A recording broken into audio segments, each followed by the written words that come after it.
Get your motor running. Head out on the highway, looking for adventure. And whatever comes our way. Yeah, darling, go make it happen.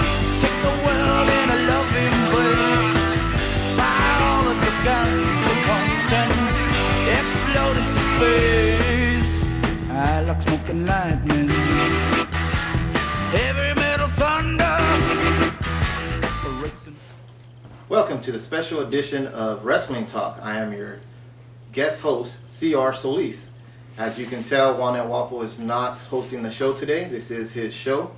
But we had a lot of emails stating that people wanted to know more about Juan Wapo, so we decided to do the show differently today. So I am your guest host, and today I will be introducing and interviewing the international superstar, Juan Wapo. Thank you. Thank you very much. Thank you, fans, for asking about more information about me. I'm be glad to answer any questions you have. Well, first off, we know we got an email from Moses Rios, who wrote in and wanted to know if we were going to have more wrestling videos on the show. Is that something that you were planning to incorporate? Oh, yes. Thank you, Moses, for emailing us and letting us know. We are going to have some matches coming up the next couple of weeks. It's going to be really good, and just keep on the lookout. It's going to be really great. Cool. So in creating this show, I know that you're the host basically of this show. This is your show, Wrestling Talk with Juan Wapo. So in creating this show, what is your intent of this show, and what are your goals for the future of this show? Well, my intent for this show is to showcase indie wrestlers, independent wrestling federations. Those who are in wrestling, they could come on the show. They could talk about their how they got their start. If there's a federation that's going to have a show coming up in the Central Valley, they can come on the show and we can exploit it and we can talk about it. So the show is basically for anybody who's a wrestler, a worker, a promoter, and come and talk about your product. Nice. So in other words, you're going to bring in all these guys from all different promotions, let them have an opportunity to speak of what they have. You know, I'm pretty sure they've got a lot of interesting stories. I mean, I know me and you have a lot of interesting stories. Yeah. But before we get into some of those, so how did you get your start here in the business? Well, actually, I got my start from my brother Mario. Wrestles under Tommy Cruz. He went to the show with Eddie Davis, UCWA, and I was in Hanford, and I came back home, and he asked me, do you still want to be a wrestler? And I was like, yeah. He said, here, call this phone number. So I called it, and it was Eddie Davis, and Eddie and I, we met at the Holiday Inn, and we started talking. We talked for hours, and the last thing that we actually talked about was wrestling. We talked about everything under the blue sky. We talked about religion, we talked about our likes, dislikes, and then he said, I like you, I want to train you. So we ended up, my brother and I, we ended up getting trained by Eddie Davis. Eddie Davis. Well, that's pretty interesting, you know, because so I started in this business just a few years before that, Right. And then I went to UCWA, and at that time, Eddie Davis was just getting started, and so we didn't have a lot of people. So you know, a lot of times the new guys when they come in, they gotta you know, pay their dues and do other things. You know, they're either tearing down the ring, Right. building the ring. Sometimes they're a referee. Sometimes they have to be a manager or an announcer. You know, so when I got in with Eddie Davis, you know, he made me a referee for that. So I do remember when you came in, and we have a story of that, of how me and you first met. Right. And I remember it was like I was coming in late, and everybody was already there. The show was supposed to have already started, and you know, they didn't have a referee, and here I was coming in as fast as I could, and I went into the dressing room, and here's Juan Wapo, and he's sitting right there in front of the door. So as soon as you come in, you're the first person that I saw, and he's sitting there like this, and he's got his shades on, and you know, I walked in, and he said, who are you? And I said, I'm the referee. I said, who are you? And he said, I'm a wrestler. And I thought, oh my gosh, this is I'm a wrestler, you know, and here I'm being a referee, and they're bringing in this guy, and he's going to wrestle before me. this is a cocky guy. I hope somebody just smacks him up. But at that time, they had you wrestling a Scream. Scream, yeah. And another, new wrestler that Eddie Davis had just brought in, and I'm thinking, man, I'm bigger than Scream. Why isn't he the referee? And I'm wrestling Juan El Wapo. But yeah, so anyways, you and Scream had your match, Right, and I match. was the referee for that, and I counted that one. 1, 2, 3, you took the victory, and it was a good match for your guys' first match, I thought. Yeah. But it still was like, man, I just wanted somebody to just smack you upside the head, Well, in my defense, I knew I had a match. So what I always do is I go through the match in my head, and I don't like distractions because I want to get everything right, my moves, the lockup, so forth. And then you came in a time where I was meditating and trying to get myself ready to get into character. Now, it was my first match, and at the time I was The Rock. Right. I didn't know who The Rock was. I didn't know what the character was all about. So I'm trying to find myself in The Rock. And it might have come out cocky, but I was trying to be The Rock. How would The Rock act? Right. And it came out cocky, but and then I wrestled Scream and beat Scream, and then Mr. Fresno, which I didn't know he was a wrestler. Right. He started saying, "Fight a real man," and I said, "You show me the real man, and I'll fight." And he went, "I'm the real man," and I said, "No, you're a woman." And I say, "I'll fight you right now." Well, I thought he was a fan. Right. So I was going nuts. I'm in the locker room. This guy slaps my back, and I stand up. What the heck you doing? A fan's back here. I'm ready to fight this guy. He was like, "Oh, wait. Let me introduce myself. I'm Jorge Capacete, Mr. Fresno. I'm going to wrestle you."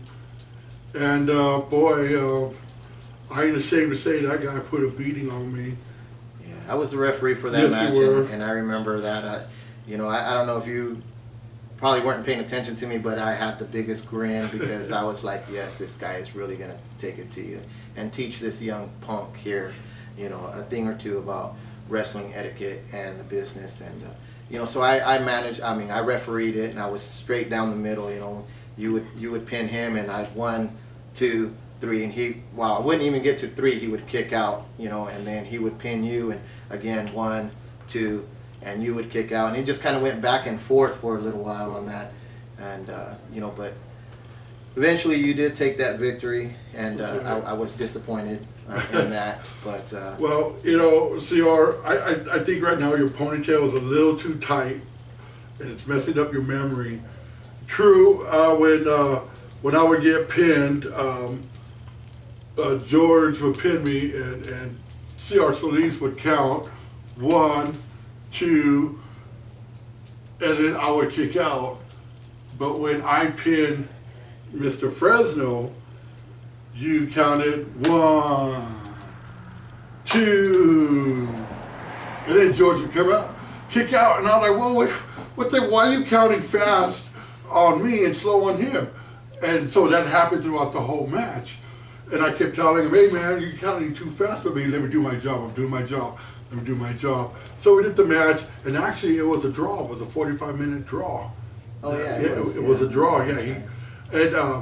Yeah, I ended up with a hairline fracture in my left ankle, a black eye, busted lip, and he actually jumped on my stomach and almost broke my sternum. And here I am, busted up, and I was pretty upset. But so let's focus years later. I keep thinking about this. So CR Solis and I we're really good friends, and I asked him about that. I said, "Hey, remember that match with me and Mr. Fresno, and you counted slow for him and fast for me? What was that all about?" And he said, because I don't like you. he did not like me. How can you not like me?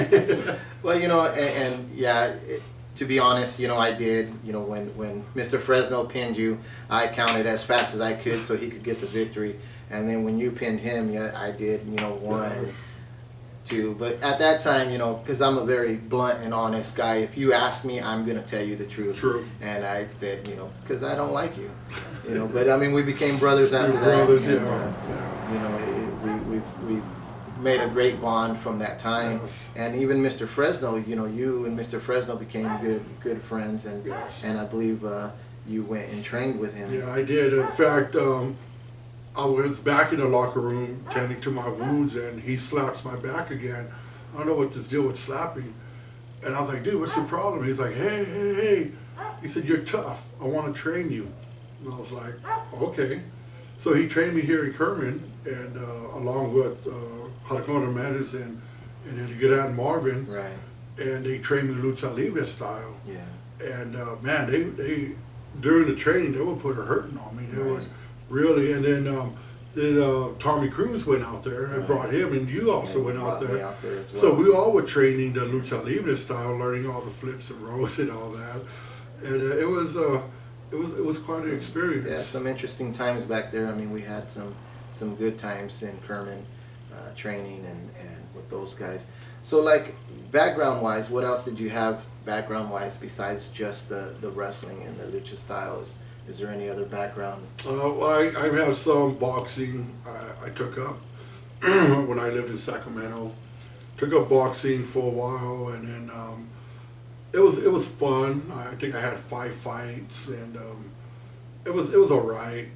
But it just, you know, to me it was I just wanted more. I wanted something Right. more. And wrestling was always in the back of my head. And I came back to Fresno, and then I met a friend through work, and he was a kung fu artist, and so we started trading off moves. I was showing boxing, he was showing me Wing Chun, so forth, so forth.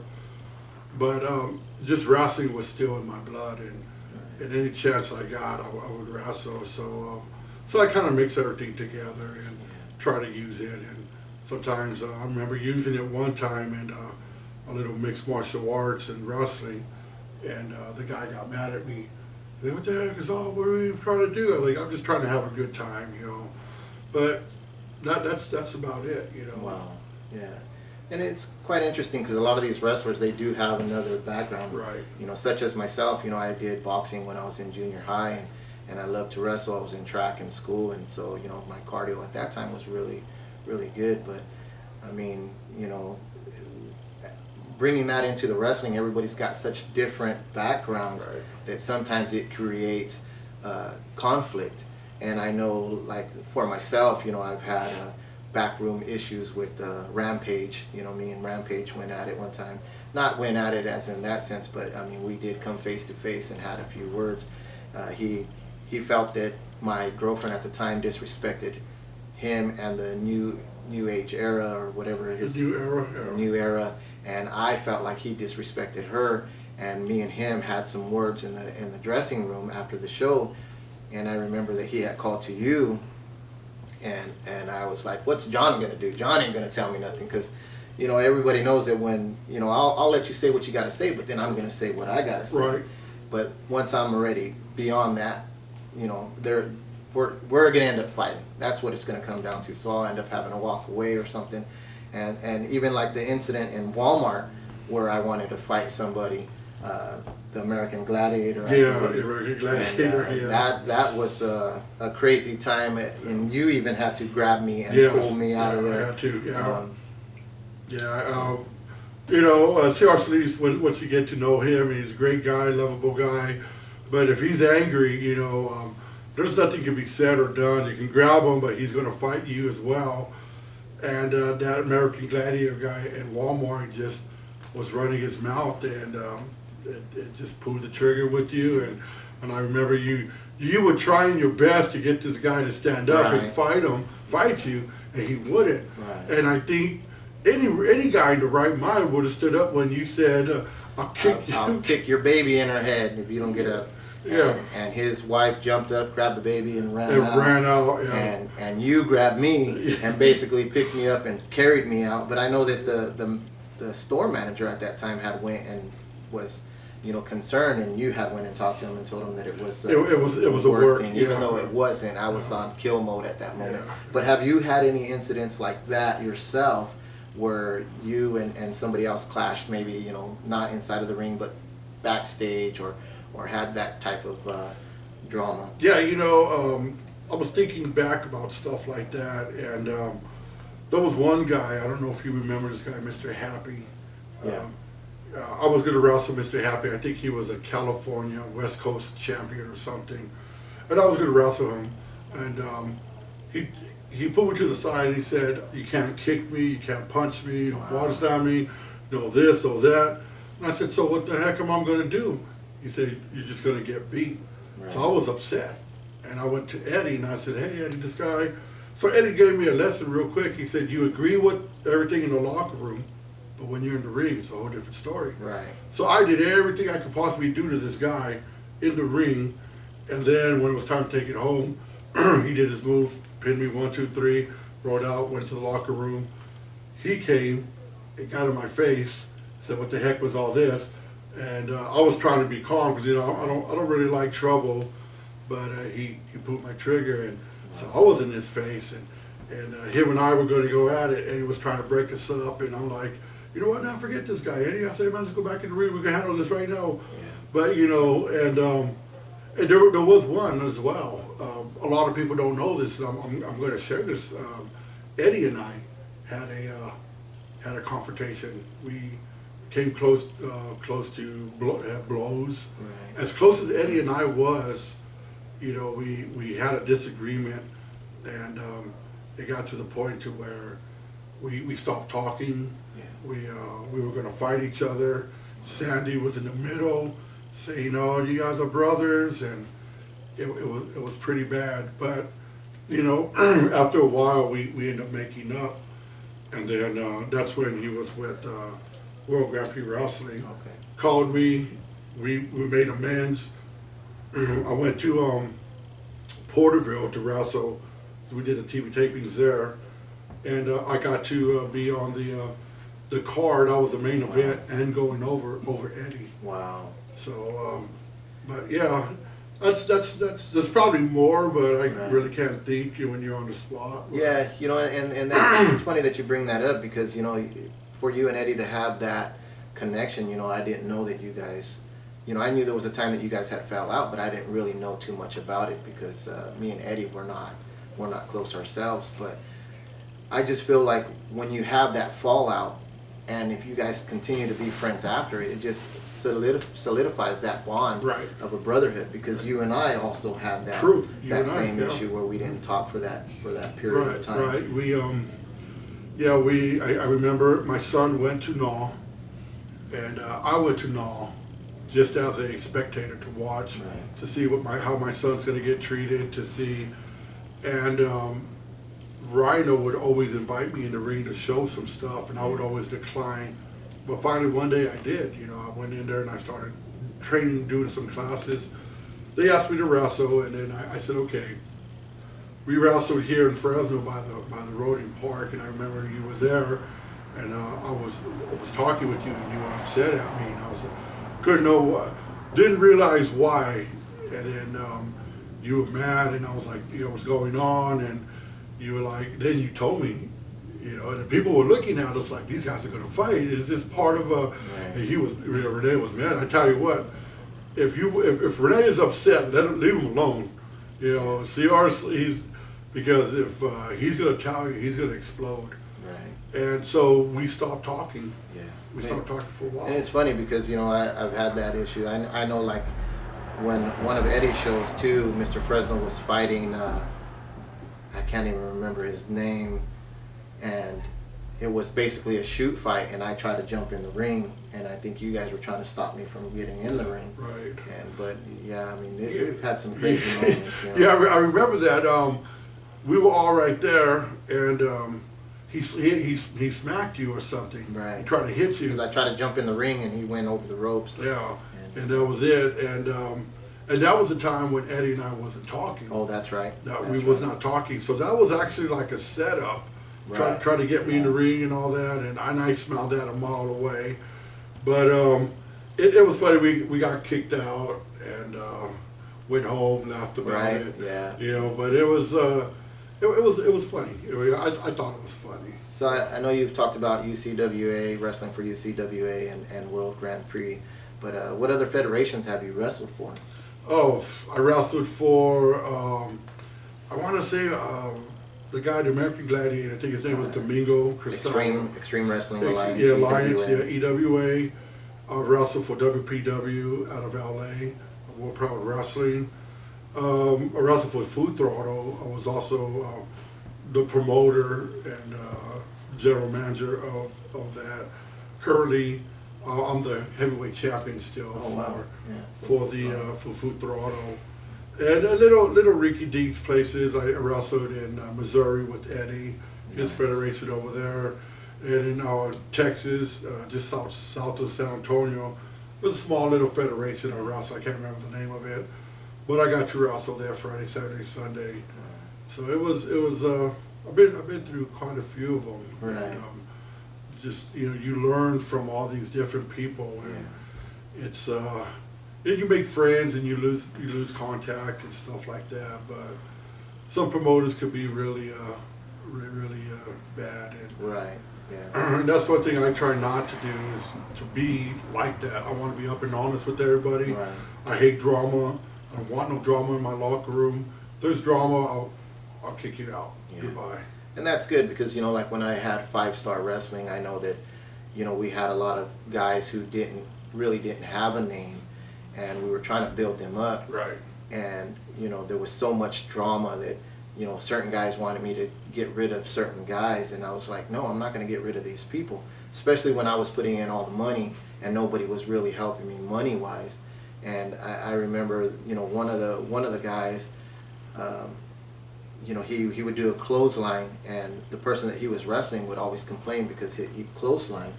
And we called it the teacup clothesline because he would clothesline like this. Yeah. And the person that he was wrestling, wanted me to get rid of him so bad. And I mean, we would argue. And I remember you had came up to me and says, hey, no, put him with me. Let me work with him. Right. And, that was Jason Hastings that they wanted me to get rid of. And I didn't want to get rid of him because that guy could talk. Yes. And so. Yeah, I remember that. It was Charlie, the All-American guy in Hastings, and the matches was not really good because there was no chemistry. They both were angry at each other.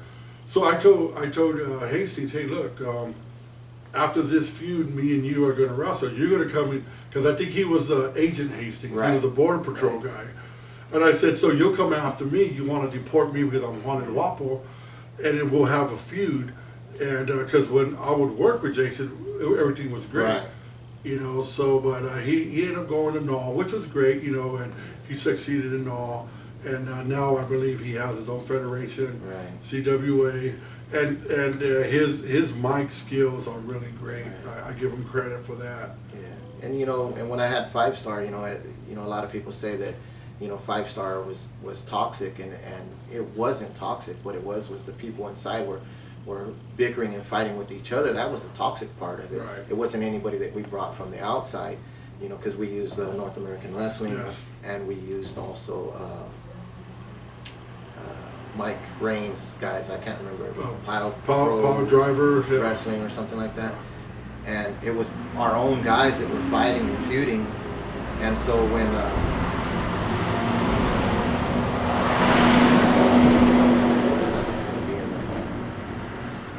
So their guys are saying that 5-Star was toxic, and what it was the guys that were in there that worked. There was like 13 guys that worked with us with 5-Star, yeah. And then we would bring in guys from North American Wrestling and Pilot Pro Wrestling. I think it was Mike Rain's guys, but we used those guys, and those guys really weren't toxic at all. I didn't feel, and the guys were complaining they wanted to be champions, and here I was trying to write a story and create a story, to get the people involved, and our show 5-Star was actually blowing up.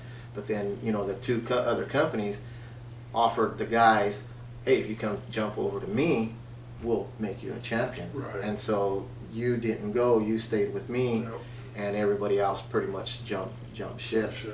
But I know that you wrestled you know, you said here in Missouri and California. Is there anywhere else that you wrestled, or it's just? Just Texas, up and down California, LA, Yuba City, Sacramento. So I wrestled for CWF, California Wrestling Federation, Okay. and they were up in Sacramento. And I was with Warpath and Schizo. With those guys, I worked with them, and so it was great, you know. But I always sit and watch everybody. I look, and CWF was a good fed, but there was too much politics, and Right. too much drugs in there, and I told Eddie, I'm not about that, you know. So, but wherever Eddie got wrestled, I was always with them, Yeah. you know. So, but it got me my start, and here I Right. go, you know.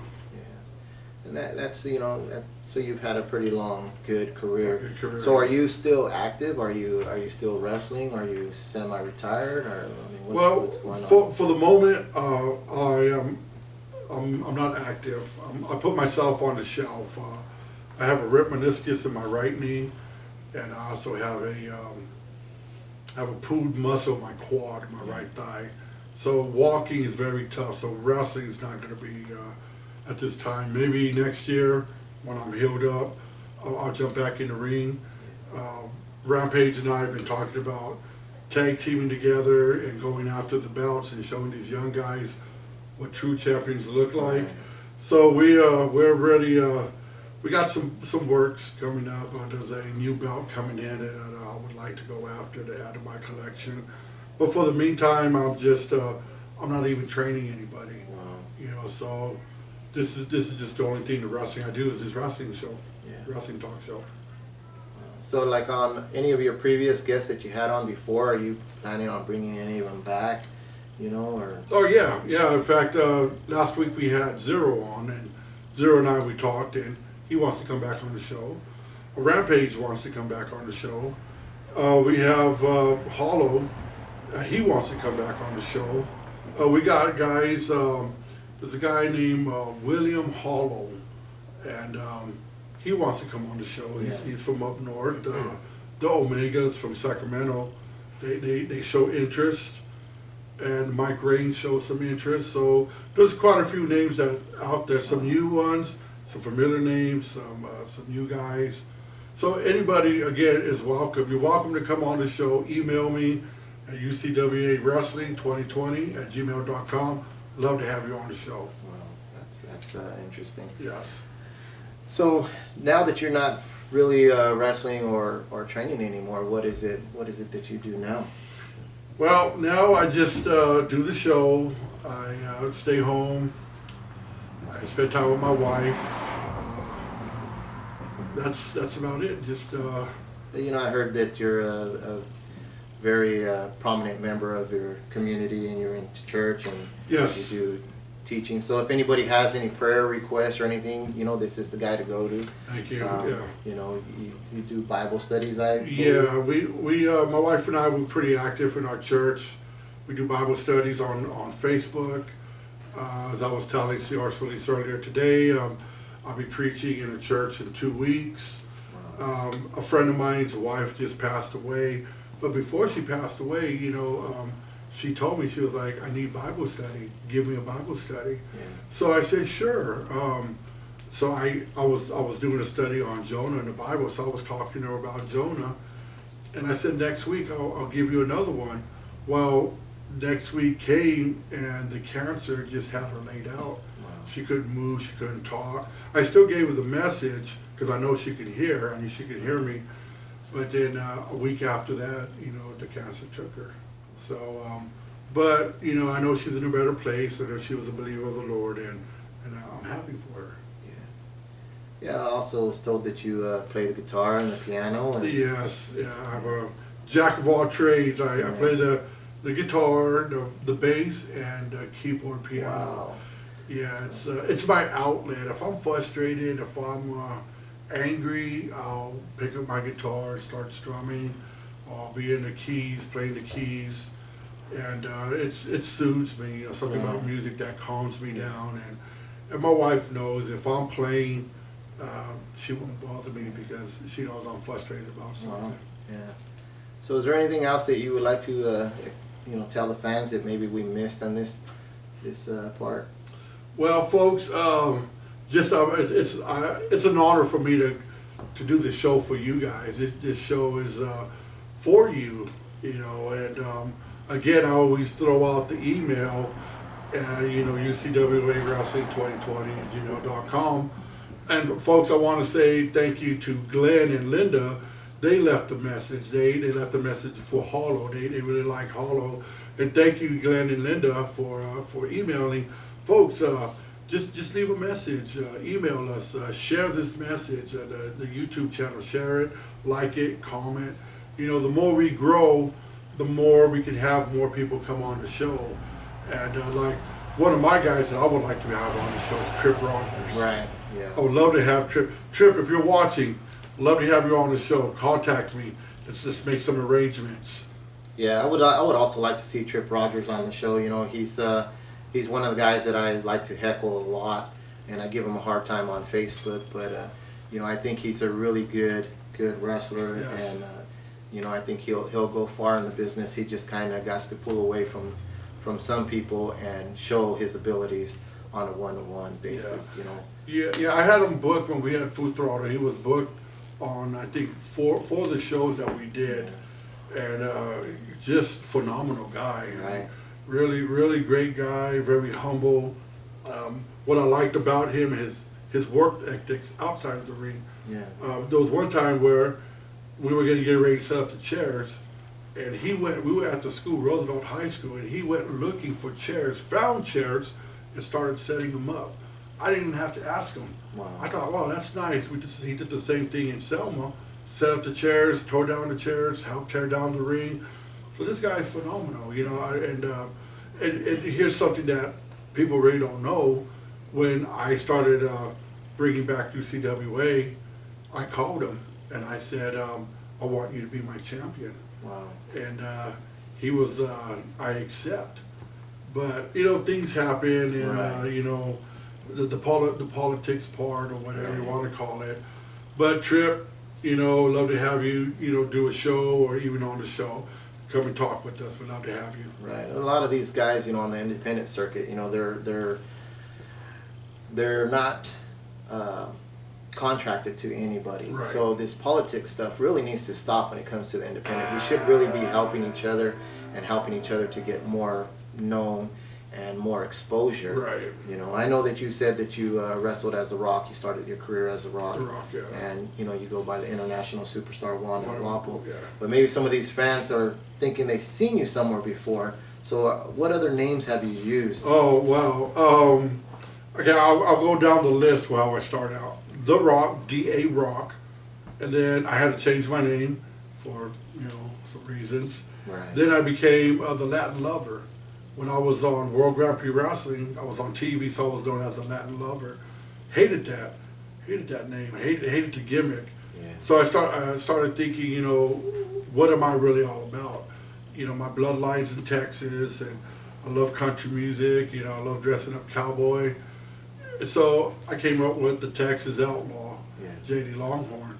And I told Eddie that. He said, "What's wrong with it?" So if you go back and you watch the footage, you'll see me go from wearing a purple singlet to jeans and boots to cut off plaid shirt, cowboy hat, and I transitioned into, the Texas Outlaw, J.D. Longhorn. That's where I got more famous for, and then became the international superstar Juan and Wapo when I became a lucha libre guy. So when you were a JD Longhorn, that was your TV time, right? That was Yeah. when you were wrestling on TV. Yes. Yeah. So a lot of people recognize me as, when I say, I wrestled under the Texas Outlaw, J.D. Longhorn, that name clicks. Oh yeah, I remember that. Well, that was Right. me. Yeah. Because I've wrestled up and down, Central Valley. I spent a lot of time in Hanford with Eddie wrestling there, and so it was the Outlaw was pretty good. It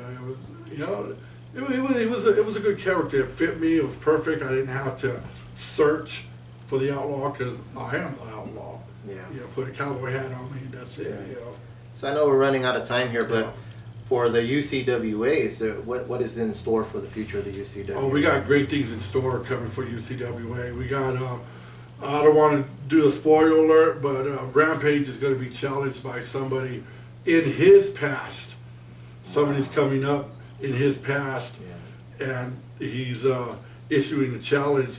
So, folks, if you have Facebook, look at the Back Rake page on Facebook. Look it up. You'll see what I'm talking about.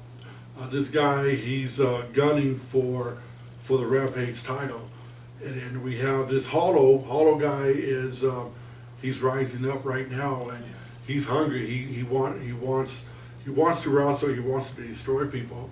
We got guys coming in, and here's a guy that I could say that's coming in, Dijon Brown. Oh wow. Dijon Brown, man, I love that guy. I wrestled Dijon Brown in North American Wrestling. I have nothing but great things about that guy. He's coming in. So we got guys coming into the UCWA, and it's just going to explode. So when all this COVID thing goes away, our first show is just going to explode. Well, you heard it here first, folks. So, get in touch with Juan El Wapo through UCWA Wrestling 2020 at gmail.com if you have any questions. Even for the past guests, if you have any questions, also email him, because if we bring them back on the show for a second interview, we would like to ask them what you're thinking. So with that being said, I'd like to thank you for coming on the show. Appreciate you. Thank you. Hope you have a good day, and we'll see you guys soon. See you soon.